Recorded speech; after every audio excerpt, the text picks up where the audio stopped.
Alright, Soul of a Duelist. Let's check this one out. Yu-Gi-Oh! Is a game with thousands of cards legal for play. This creates a wide net to enrapture anyone with cards they personally resonate with. From the original anime, the consistent theme was how games could bring people together and serve as a way for people to express themselves. This mindset is carried forward with each iteration of the series. Every duelist has their own unique deck that typically reflects their interests. Other than the obvious reason of marketing more garbage to you, this was a way to further express these characters' personalities.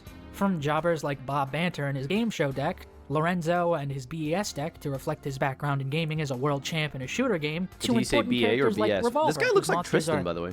Gun, dragons, or Zane, who after going on a dark path in life plays cyber dark monsters. You do have less on-the-nose representations, decks that elect to use gameplay themes to reflect the deeper element of the character themselves.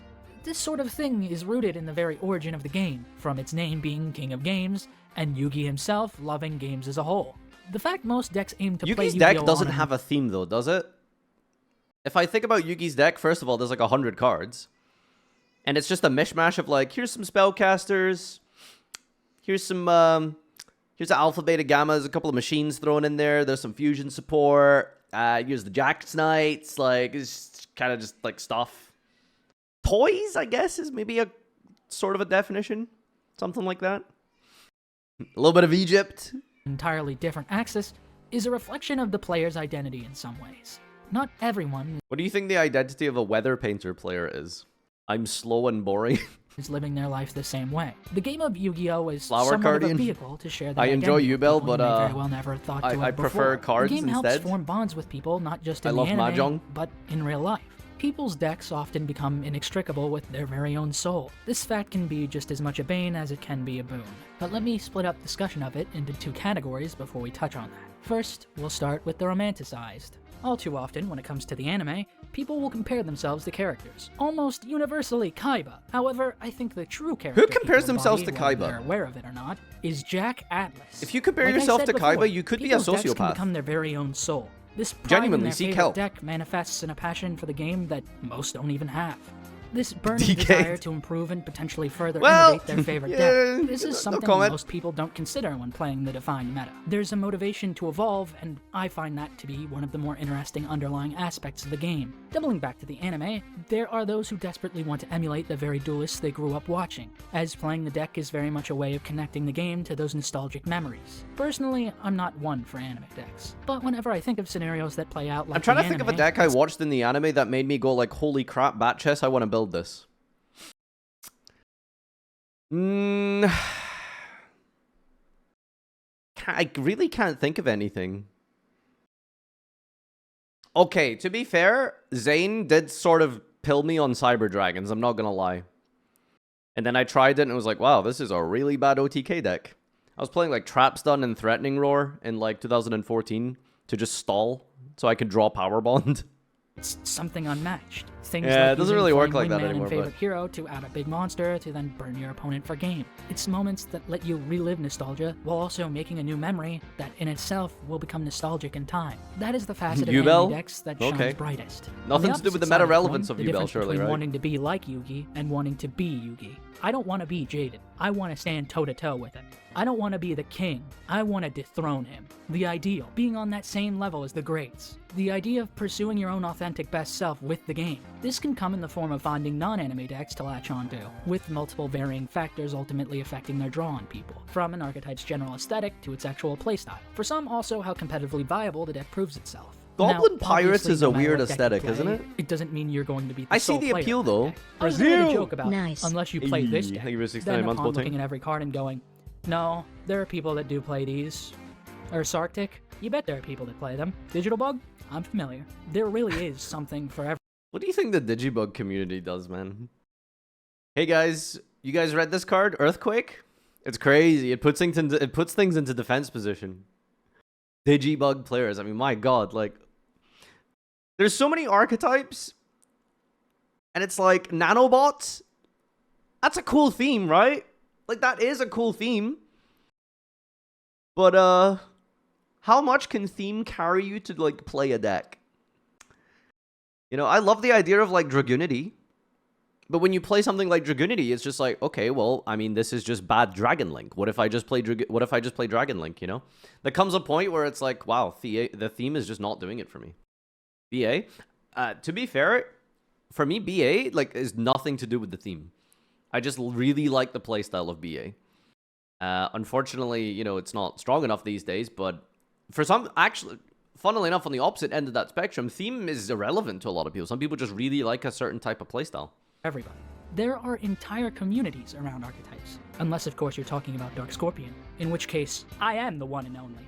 And when I say one and only, Maybe I should really join mean the because my children, I am Digibug Discord. This is another way the game's ability to connect others takes See what shape. they're up to, All you know? these people coming What together for a are you shared guys love doing of deck. there? Now, there certainly is infighting and disagreements on builds, as well as dismissive behavior towards potential techs and discoveries. But it's the fact people are willing to actually consider how the game on a wider scale interacts with the archetype, and how you could be playing them differently. It's just something magical. Metas exist regardless of how much you try to avoid them. Playing meta decks is still a form of expression for people, regardless if you disagree. While lots of decks play a different game, we're all still playing the same game at its core. And that fact means those who want to be at the top of the game... I looked up the price of engravers today because I was like, how much would it cost me to buy a Fiendsmith core? $80 a pop. ...will use whatever it takes to get there. Don't hate the king, hate the of game. It isn't often I play meta decks, not because of some principle against them, but because I typically don't find what most meta decks aim to achieve to be a fun gameplay loop. Fun is subjective. My decision to play decks that I find fun to play is entirely personal. So maybe you actually do just enjoy playing meta decks. That's valid. I'll usually pick up meta decks. A lot of people enjoy winning. It's really that simple. That's why a lot of people play meta. Yu-Gi-Oh! At its core is a competitive game. No one wants to play a competitive game to lose. Like, you want to win. And the best tool to help you win is good decks, right? So, if it's something that has a neat playstyle and theme that aligns with what you enjoy, that's good. You know, but for a lot of people, it's like, I would like to win occasionally. Yeah, I like BA, but I don't know if I can really stomach going 0-8 every week. In Master Duel, I'm not spending thousands on this shit, just to see if it's any fun to play with or against. This is going to be a controversial opinion. I think Snake Eyes is sort of fun, but what it's ultimately capable... I like Snake Eyes. I've always liked Snake Eyes. The only thing that's ever been tedious about Snake Eyes is watching it for like a year. But listen, controversial opinion, I think that deck is fucking fun. I really like that deck. I think it's super enjoyable. I love how resilient it is. I love how many different plays it has. I think Snake Eyes fun as shit. I'm really sad that I never got to play it at its peak, but I think Snake Eyes fun. Controversial opinion. You like Tenpai? No, I hate Tenpai. Tenpai is the most boring type of deck for me. Completely linear, non-engine reliant. No, Tenpai is everything that I dislike. I'm trying to anything. The only thing I hate worse than Tenpai in terms of playstyle is like Floodgate and stun decks. Of doing is not. It's something I'd rather dissect in a separate video, Galaxy? but the long and No, short I like of it, winning. I like a couple design principles in meta decks, but they have a tendency to blend. I thought I would join Tenpai, it's just compare hands. Like Yep. Tier forcing every deck to be a grave strategy, or Snake Eyes forcing you to play a million hand traps.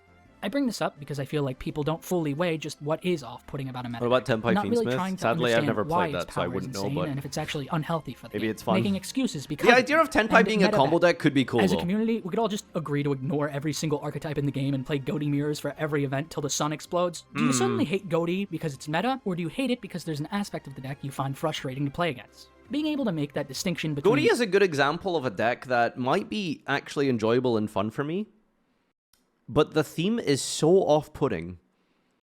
There is nothing more uninteresting to me than Banish Fish. I just don't know, man. I just don't think that's interesting. I don't know why. It's completely subjective and personal opinion, but I think about the theme of something like that, I'm just like, this sucks. Like, Banish Fish? This is just boring. I just see nothing interesting or fascinating about this. Mechanical function and raw power You is take important that for back? every Yeah, deck, I'm sorry, guys. not just what's at the top. I find myself to be a transient duelist. I'll pick up and play with decks, but none of them really have a lasting impact where I want to tie my entire identity to them. It's the struggling balance of a deck being fun to play from a fundamental level and on an actual competitive level. I find Dragon Maid to be an extremely fun deck to play, but I'm love not going Dragon to Maid. sit there and throw my skull at a wall until it breaks. And while some non-meta decks can be souped up with outside I support, really want to play the some deck Dragon loses Maid. its identity I in miss that return, deck. and at that Maybe I'll point, play some of I it might in, as well find something while I'm in actually good Platinum. that's fun to play. I remember when Sprite Twins were a flavor of meta, and I played them. A meta deck that I found fun to play with. Oh, Sprites is also something I find really boring, dude. I played Josh's list at one of the YCSs like 2 years ago. And I was doing pretty well until my hand trapless combo deck, my hand trapless go second deck didn't get paired against Tier. It got paired against Drytron FTK. That was very surprising that I lost that one. But anyway, I don't know. I think it's so funny because me and Josh have like complete polar opposite interests in decks. I think Sprite is so dull. It's such a dull deck, man. But yeah, why do you hate Vanquish Soul? Because it's slow and boring. So I rusted, and nothing's actually sparked the same level of interest in taking the game Well, seriously on a competitive level. No, Actual he competitive does like good players, decks, I have to but he assume, doesn't just like feel anything that way about meta combo-based. decks they're playing. That the Usually. fact they actually test and improve their skills is He likes a fun Runic, and that rewarding explains everything. experience Exactly. in its own right. Like, we just have Obviously, opposite it's not this way taste, for man. every single meta deck that exists. He Everyone played so hates much Snake Vanquish Eyes. Soul as Everyone well. with Human Decency hated Cash Like, Tira. oh my god, The that's top so players boring, like dude. I hate Tier for a very specific reason unrelated to their power level. That's not a joke. God, my biggest regret in Yu-Gi-Oh! Is not playing full power Tier. I missed out, man. I have never missed so hard as skipping Tier. That's not facetious. They could be even stronger. Because the funny thing is, Tier today, even though it's somewhat powerful if it gets going, it's really linear. Once you kind of get the feel of it, it's just make Kit Coloss, mill, make a board. And the board is like, it's not really, what's the word? It doesn't really feel like fluid. It doesn't really feel like, you know, you're kind of like trying to set up different things, which is why I really like Snake Eye. On the surface, Snake Eye sounds and looks linear. It's really not. Depending on what you're trying to play around, depending on what you're trying to fight through. This is why I really like Snake Eye just now. And you guys are probably wondering, Farfa, are you doing the thing again where you're coming late to the party with the meta deck? Yes, I understand I'm a little bit late to the party with Snake Eye. But the reason I'm getting into it now is so that when Fiendsmith comes to Master Duel, I'll have a grasp on playing Snake Eye Fiendsmith. But at the same time, I don't even know if that's a good idea, because Snake Eye is very inconsistent, and I don't know if the Fiendsmith stuff really helps you with consistency. Okay, it does help you, but I'm just worried that I'm going to be doing all of this for Naut, and then there's like some other Fiendsmith deck that becomes the meta best deck over Snake Eye. And that wouldn't make me hate them more. Video on that. Snake Eye Fire King is so Tier, fun, the mirror can light get on the crazy. game design-wise, I haven't played a still mirror had yet. its unique mechanical quirks Play it and with interactions Azamino? that tested players. While they had Is Snake Eye good right now in TCG? Is it playable? It's not, right? Because they banned Sinful Spells. Like, the link between Snake Eye and Diabell is just, like, gone. Yeah, Os God is GG, right? So sad. The problem with Snake Eye is they just built it too much like a Cyburst deck. And has anyone ever had a fun duel against a Cyburst deck?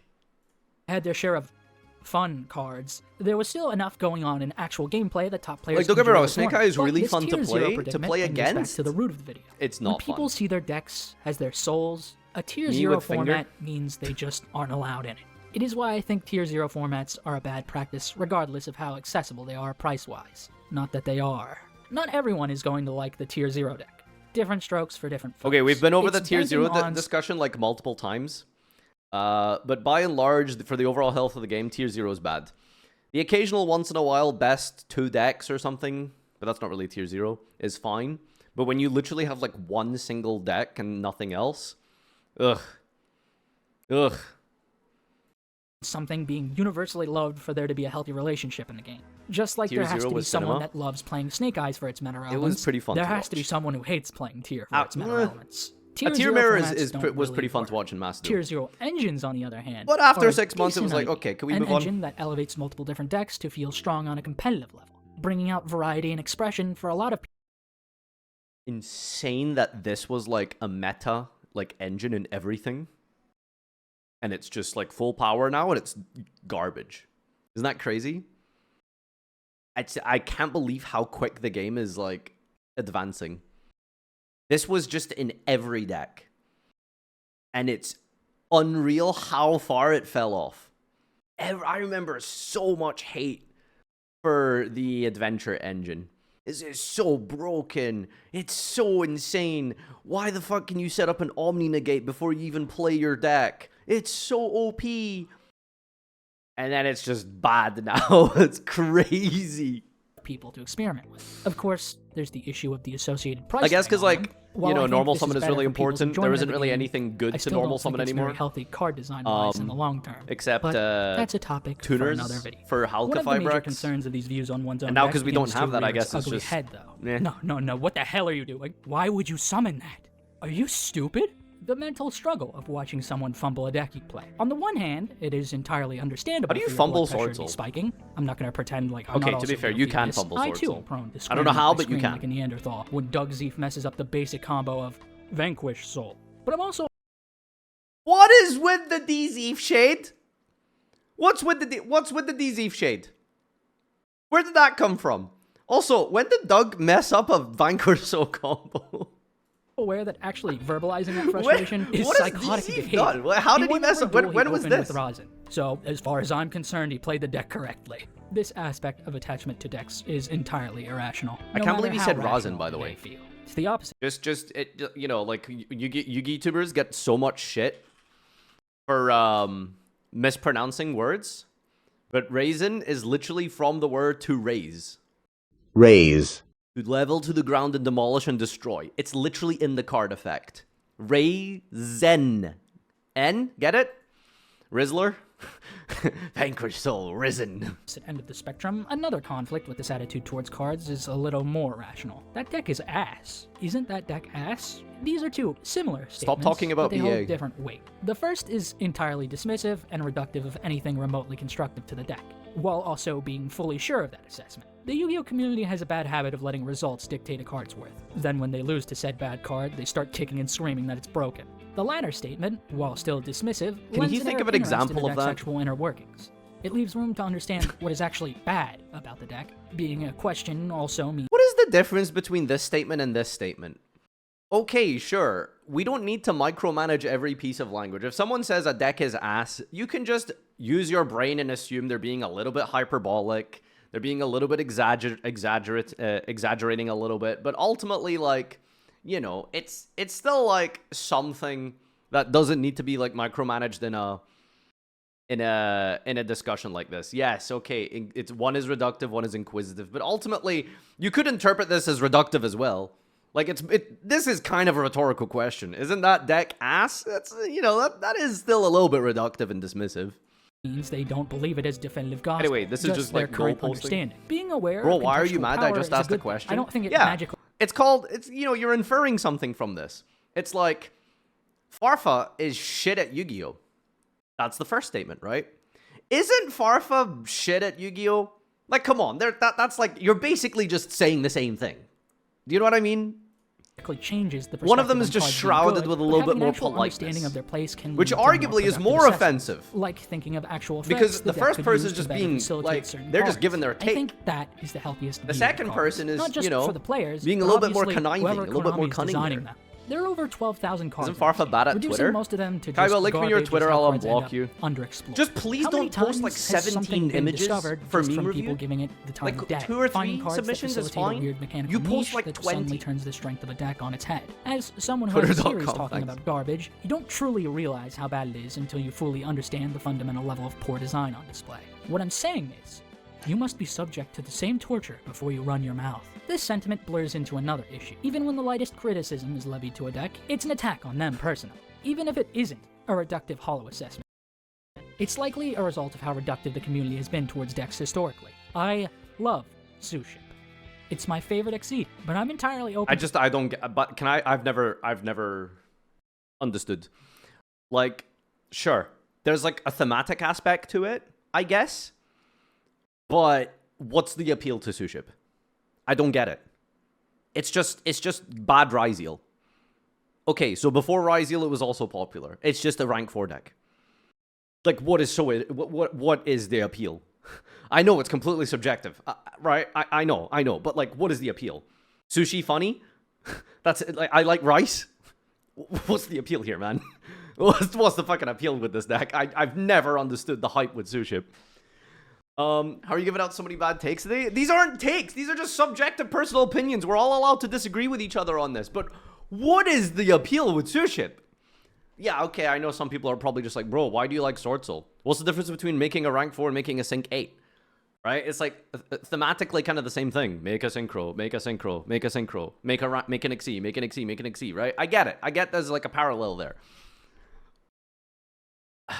But it's just into admitting it's not very fish good at all. on rice. I want it to be good. I want its actual unique design Worst elements negate ever to printed. be funneled into a This is not that bad. This is like negating a card in the battle phase sometimes is actually really, really important. genuinely workable package. When I criticize it, it's because I think it should be the best XE deck in the game. Racist. Vanquish Soul is my favorite archetype in the game, period. It has a genuinely healthy and strong foundation in gameplay, but it isn't very good. And I can see the appeal to Vanquish Soul being tantamount to good game design and being someone's favorite deck. Personally, I see it to be very bland and boring and dull. But that is almost. But let me tell you, if Vanquish Soul was the best deck in Yu-Gi-Oh!, Yu-Gi-Oh! Would be a great game. Because that's your power level. It's like up like 2 pops. Right? And a Book of Moon, maybe, full power. At its best combo. That would be decent, alright? Most people would probably not complain if Vanquish Soul was the best. Sorry, let me just rephrase that. People are going to complain no matter what happens in Yu-Gi-Oh! But let's be real. If you're complaining about Raisin Pop, the game's probably in a good position. And it may be a foreign concept to some, but a deck can be... Random question. Do you think if Detonator was twice per turn or something instead of just infinite, it would be like a good deck or interesting deck or less powerful? both healthy in design and good.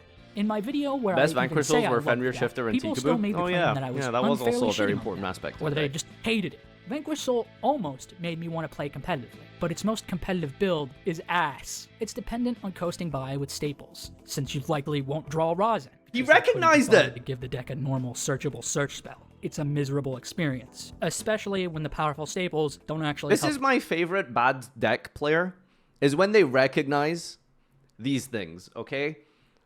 The problem with a lot of bad deck players is they're delusional. They're just delusional idiots, and they're just delusional freaks. Like, oh, no, trust me, Weather Painter is really good and meta competitively viable. People just aren't playing it correctly and stuff like that. It's like, shut up. Shut up. Just say it's a Floodgate deck, okay? And he recognizes why Raisin is a good, why Vanquish Soul is a good deck, okay? Because that's relevant, right? Is the Floodgates. That's why that deck was winning a lot of things. All right, no one is. These people aren't pretending that their deck is something that it isn't, which is respectable. Okay. You get to the part where you play the actual Is he deck. talking about My me? own build with Suship was better in the sense you got to play Vanquish Soul. All right, bro, you need to stop making these videos. Vanquish Soul Sushi. Bro, you need to get off YouTube for a little while, man. You need to go back to the kitchen, like. And However, it was also worse in the sense that it loses to Ash, Imperm, or Veiler on the spot. The deck has Does it? problems, not flaws. Isn't I Shari want just them to like be circular? rectified, not amplified. That's a crazy Every time I see a statement. Wow, fire sorry, or pretend I Earth, didn't say my brain that. immediately thinks of how it will work with Vanquish Soul. Everyone saw the Materiactors revealed and scoffed. I saw them and said, fire. Dark. Putting cards to hand, you say. Say no more. Brazil! 1 year streak JPH Jums. Guy's unhinged. He's trying to play Vanquish Soul Materiactor. Guy's crazy. This guy, guys, everyone subscribe to Renegade Redoer. He wants to play VS Materiactor. Constantly trying to The only person in the world who's ever tried to play Materiactors. innovate the deck. But I don't think it's worth deluding myself into thinking a hand with Stop 0 cooking. Vanquish Souls in it is the best average hand. What matters is assessing a deck's flaws and wanting to find a way to get around that. Right now, I'm toying around with Labyrinth Vanquish Soul. There's a lot of synergy with bouncing and getting cards back to hand. Alright, this It's video has something I now share in devolved hopes of into, spreading more here's some experimentation. dumb Not to toot ideas my I've been own horn, toying but with. I guarantee you, if you showed someone Gradle now, they wouldn't even consider making a pendulum with destruction effects to facilitate either Gator or Eagle. One, because the Gradle last thing- Gregorin. Is this a custom card? What is this video? What? Nah. For the last 90 seconds, this video went from a thought-provoking, interesting discussion on the philosophical understandings of the Duelist's affiliations in the game to 90 seconds of brother get out of the kitchen. thing anyone but me is thinking of is Pendulum, but also because it's much easier to just look at a card's current success rate and go, yep, it's bad. We should always be evaluating cards for what they are, and ask ourselves, what they can be. I've never agreed with the sentiment of forcibly making old... That is such a powerful and true statement. Unfortunately, it doesn't work in the reality of Yu-Gi-Oh! Yes, it would be nice to be able to look at and evaluate cards for what they are, but the problem is, and again, this symptom happens every time we look at a new card on YGO.org. Is it good in modern, advanced, competitive Yu-Gi-Oh? No? Okay, it's completely garbage. You know, like, there's been so many examples. Just thinking of, like, some, you know, couple of cards off the top of my head, historically, ones that really shined in my mind was, like, something like Psychic Eraser Laser. You know? This is a perfect example of this. Look at this card. It's a great example of what I'm talking about. It's just a normal spell that sends a monster your opponent controls that special from the extra deck to the grave, and then your opponent gains some life. So, you know, just removal. Decent card. It's fine. Right? Just 1-for-1 trade, good removal. Seems good in a card game, right? Just 1-for-1 removal. Garbage. Unplayable. Why? Because there's 20 different other cards that do the exact same thing better, and more consistently, and even plus, and do more in the process. Why would you play this over a Lava Golem, Droplet, Dark Ruler, Evenly? Evenly. Look at this card and compare it to Evenly. Which world are you playing this over Evenly? You know what I mean? Just as an example. Fucking Raigeki. Card was printed in 2002. Raigeki's just better than this. You know what I mean? So, and that's because there's nothing wrong with the card. It's fine. But Yu-Gi-Oh! Doesn't have an environment where it allows a new random card like this to be played. There's no arena mode. There's no drafting that's taken seriously. There's nothing that's actually built for that type of sealed gameplay. So this card just goes into like a Yu-Gi-Tuber third channel reaction video. They look at it, they go, it's okay. Then you never hear about it again. Gone into the echelons of history. Just disappears and never seen or heard for the rest of eternity. That's what these cards are going to be reduced to. And that's one of the biggest problems with Yu-Gi-Oh! Or modern set and card design. The anime deck's meta. I've said it before. I wouldn't be playing this game if the anime didn't indoctrinate me. Or you just play it in in the LCS. LCS. Because of that, I believe this fixation with wanting to make Blue Eyes or Dark Magician meta is actively antithetical to the values of the anime. The idea that the game has to relive its glory days, that its prime has long since passed. Bad take. Yu-Gi-Oh! Anime decks, like DM era cards, should absolutely be meta. They should reinvent Blue Eyes and make it meta like every season. Same with Dark Magician. Same with Heroes. As much as I fucking hate Heroes. But that's the reality. That's the truth of the matter. That's what people grew up with. It's fan favorite decks. That's what people love about the game. I'm telling you. Like that's what would help Yu-Gi-Oh! That's what, from a thematic point of and perspective, absolutely. That's what should happen. Fuck you. What about I don't agree with this on a personal level, but for the objective overall health of the game, I promise you that would be better. So we should be stuck in the new versions of 2002 each year? Unironically, yes. Because people love Blue Eyes, and they play the game because they saw Blue Eyes in a cartoon 20 years ago, and that's why they play Yu-Gi-Oh! Today. That is literally a fact for so many people. You may not agree with it, but legitimately, this is a huge portion of the player base. That isn't true. Not for Yu-Gi-Oh! And certainly not for you. Challenge yourself to do new things. Pokemon does it with Charizard. Pokemon does it with, all of the historical, like, you know, decks. Friends. Was it fucking Mewtwo, like, meta last year? Love Yu-Gi-Oh! Wasn't Charizard, hasn't that deck been meta, like, 15 times? Printed on your card. You know? As a community, why do they do that? Show more understanding and respect for cards. Because that's what these games are thriving off of, nostalgia. Not only a better player, but also a better person. You never know whose soul you could be trampling on, unless we're talking about stun. In that case, don't worry, they don't have a soul. Seeing the game in one dimension means you've only one way to enjoy it. Yu-Gi-Oh! Is a game that has a million ways to be enjoyed. From anime nostalgia to random... Who the hell plays Yu-Gi-Oh! Because they like Blue Eyes? Gee, I don't know, Seto Kaiba 588. I wonder. Who plays Yu-Gi-Oh! Because they like Blue Eyes? Couldn't be me. Jank, to even meta, and everything else in between. Don't forsake that fact. And you'll be playing Yu-Gi-Oh! No matter what cards you have sleeved in your deck.